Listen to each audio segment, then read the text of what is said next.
આજરોજ ભારતના લોહ પુરુષ સરદાર વલ્લભભાઈ પટેલની 150મી જન્મજયંતિને લઈને રાષ્ટ્રીય એકતા દિવસની ભવ્ય ઉજવણી અમદાવાદ શહેરમાં યોજાયેલી યુનિટ માર્ચ દરમિયાન એક નાની અણધારી ઘટના બની હોવાનું સામે આવ્યું છે, જેમાં ગુજરાત રાજ્યના મુખ્યમંત્રી ભૂપેન્દ્ર પટેલે સરદાર પટેલની પ્રતિમાને ફૂલહાર અર્પણ કર્યા બાદ વરસાદથી ભીની કાર્પેટ પર તેમનો પગ લપસી જવા પામ્યો હતો અને તેઓ સ્ટેજ પરથી નીચે ઉતરતા ગબડી પડ્યા હતા. જોકે સદભાગે તેમને આ ઘટનામાં કોઈ ઈજા થવા પામી નથી અને તેઓ તરત સુરક્ષિત થઈ ગયા હતા. તો સુરક્ષા કર્મચારીઓએ તાત્કાલિક મદદ કરી અને તેઓને માર્ચને આગળ વધારી દીધી હતી, જ્યાં હજારો લોકો એકઠા થયા હતા. તો આ ઘટનાનો વિડીયો પણ સોશિયલ મીડિયામાં વાયરલ થયો છે. તો આ વાયરલ વિડીયોમાં સ્પષ્ટ દેખાય છે કે શહેરના નારણપુરા વિસ્તારમાં બનેલા સ્ટેજ ઉપર લાલ કાર્પેટ વરસાદથી ભીનું થઈ ગયું હતું. તો સીએમ ભૂપેન્દ્ર પટેલે સરદાર પટેલની પ્રતિમાને ભાવપૂર્વક ફૂલોનો હાર પહેરાવ્યો અને પછી નીચે ઉતરતી વેળા ત્યારે પગ તેમનો લપસી જવા પામ્યો હતો અને પગથિયા પરથી તેઓ ખસી પડ્યા હતા, પણ આસપાસના સુરક્ષા અને સ્ટાફે તેમને તરત જ સંભાળી લીધા હતા. વિડીયોમાં જોઈ શકાય છે કે તેઓ બરાબર ઊભા થઈને હસી મજાક કરતા જોવા મળ્યા હતા, જેનાથી ભીડમાં રાહતની લહેર દોડી ગઈ હતી. તો આ ઘટના પછી પણ મુખ્યમંત્રી હતાશા વિના માર્ચને ફ્લેગ ઓફ કર્યો અને પોતાની જવાબદારી નિભાવીને 100 મીટર સુધી પદયાત્રામાં જોડાયા હતા.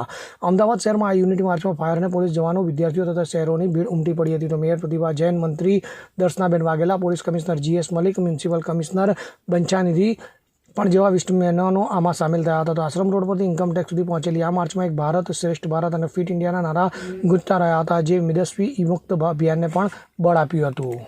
Bureau report, CN24 news.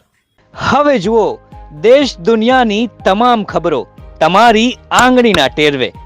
ઉઠાવો મોબાઈલ અને Google Play Store પરથી ડાઉનલોડ કરો અમારી CN24 ન્યૂઝ મોબાઈલ એપ.